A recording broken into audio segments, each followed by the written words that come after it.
Bienvenidos al tema de hoy titulado Guerreros de Oración. La vida espiritual se marchita cuando la comunión con Dios se enfría. Así como una amistad se debilita cuando deja de cultivarse, también la relación con Dios pierde profundidad cuando la oración se vuelve escasa o superficial. La lección presenta la oración no como un ritual, sino como el aliento mismo de la vida cristiana. Una conversación constante con aquel que escucha, responde y transforma.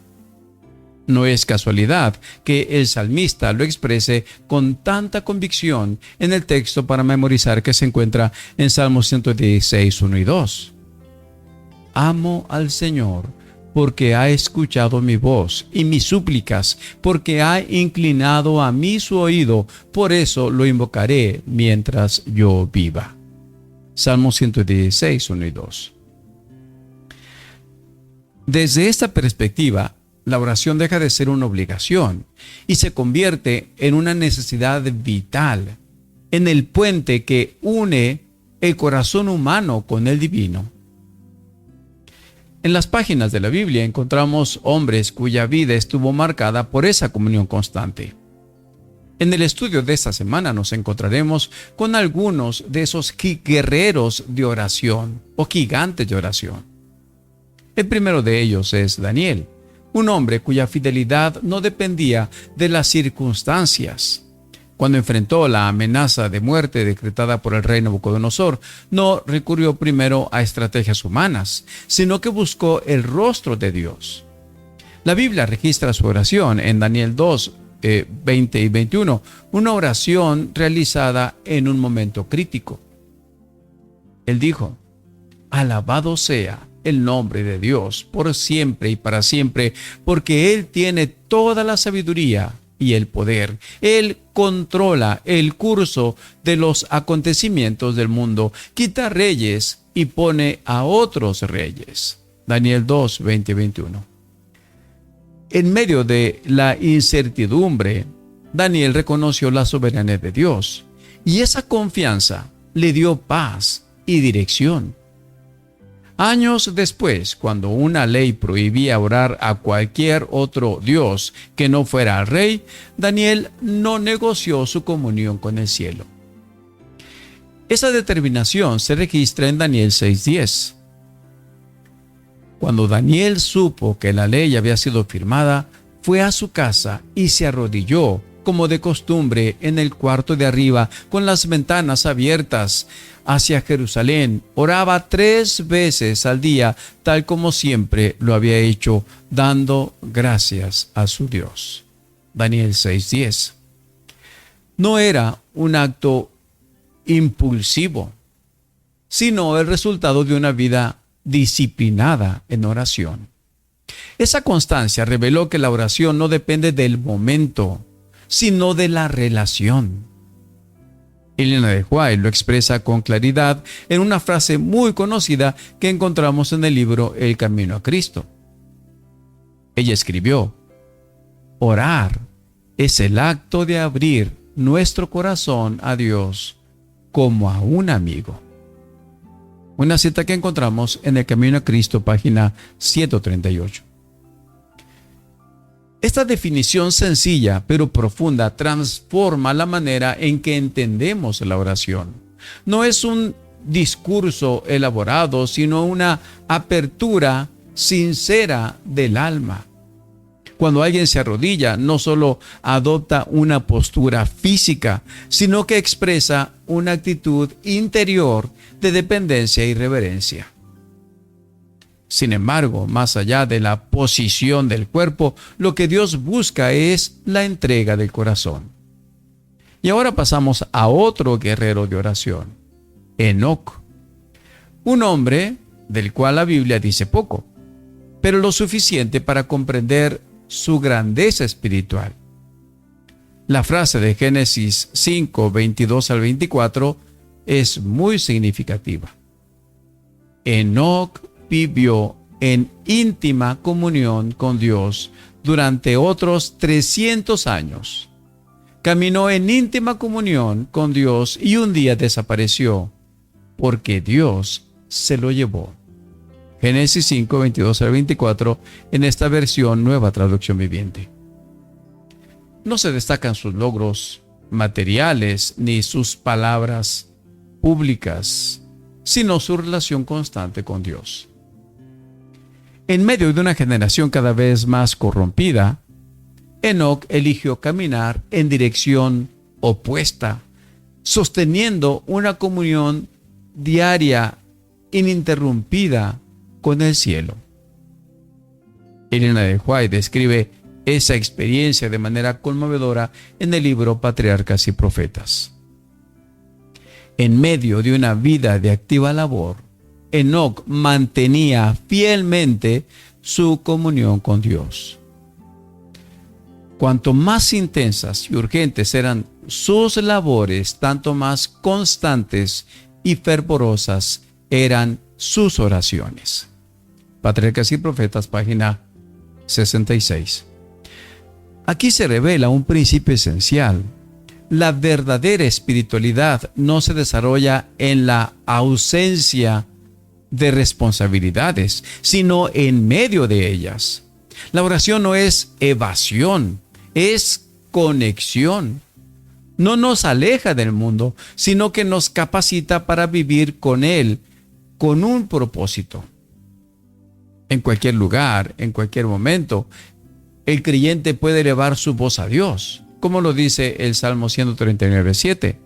¿A dónde podría ir lejos de tu espíritu? ¿A dónde podría huir de tu presencia? No hay rincón de la existencia donde Dios no escuche, ni situación en la que su oído esté cerrado. Sin embargo, la oración consciente, audible o silenciosa, fortalece esa relación y mantiene la mente enfocada en lo eterno.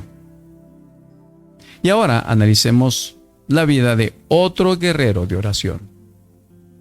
Si Enoc representa la comunión constante, Moisés representa la intercesión apasionada. Su relación con Dios fue tan cercana que la Biblia describe conversaciones directas como entre amigos. En uno de los momentos más reveladores, cuando lidiaba con la terquedad del pueblo de Israel, Moisés declaró: si tú no vas personalmente con nosotros, no nos hagas salir de este lugar. Éxodo 33:15. Para Moisés, la protección, la presencia de Dios no era un lujo, sino una necesidad absoluta. Su liderazgo no dependía de habilidades humanas, sino de su corazón y de su conexión con el cielo. Esa conexión se manifestó de manera especial cuando el pueblo pecó gravemente al adorar el becerro de oro. Quizás hemos leído esta historia.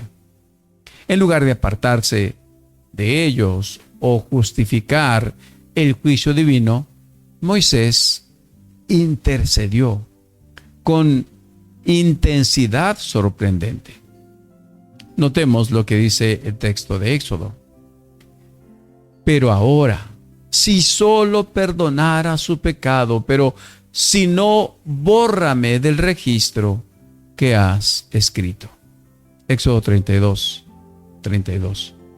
Esta oración revela un amor sacrificial que refleja el carácter mismo de Dios. Moisés no solo oraba por el pueblo, se identificaba con él, cargaba su dolor y suplicaba por su restauración. A lo largo de su vida, Moisés recurrió una y otra vez a la oración en momentos de crisis, cuando el pueblo tenía sed, cuando murmuraba, cuando enfrentaba juicio. Su ejemplo enseña que la oración no es solo para momentos de tranquilidad, sino especialmente para tiempos de tensión. También muestra que la oración implica recordar las promesas de Dios, confiar en su carácter y aceptar sus respuestas, aun cuando no coincidan con nuestros deseos. Elena de White resume esta experiencia con palabras que invitan a una confianza total. Ella escribe: podemos mantenernos tan cerca de Dios que en cualquier prueba inesperada, nuestros pensamientos se vuelvan hacia Él tan naturalmente como la flor se vuelve hacia el sol. Presenta a Dios tus necesidades, tristezas, gozos, preocupaciones y temores. No puedes incomodarlo ni agobiarlo. Ninguna oración sincera que surge de los labios sin que el Padre Celestial lo perciba. El Camino a Cristo, páginas 148, 149. Estas palabras no solo describen la oración, sino que la hacen accesible, cercana, profundamente humana. Y así, al contemplar las vidas de Daniel, de Enoc y de Moisés, se hace evidente que la oración no es exclusiva de unos pocos gigantes espirituales o guerreros de oración, como lo dice la lección de esta semana. Es un camino abierto para todos.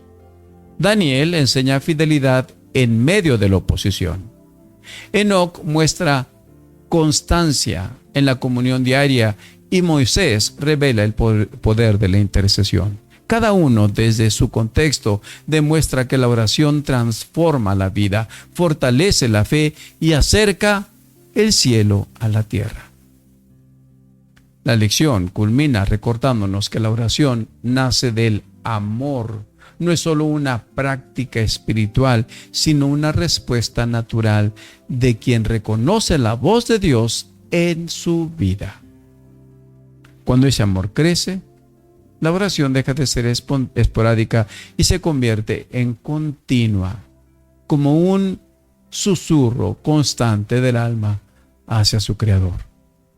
Y entonces, en medio de las luchas, las decisiones y los desafíos cotidianos, el creyente descubre que nunca está solo, porque vive en permanente diálogo con Él.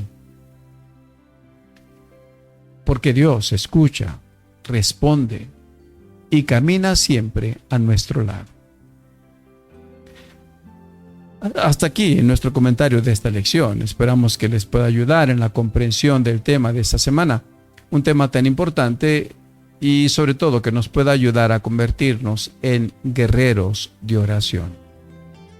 La próxima semana estudiaremos el ejemplo de otros personajes y consideraremos formas prácticas de fortalecer la oración en nuestra vida diaria.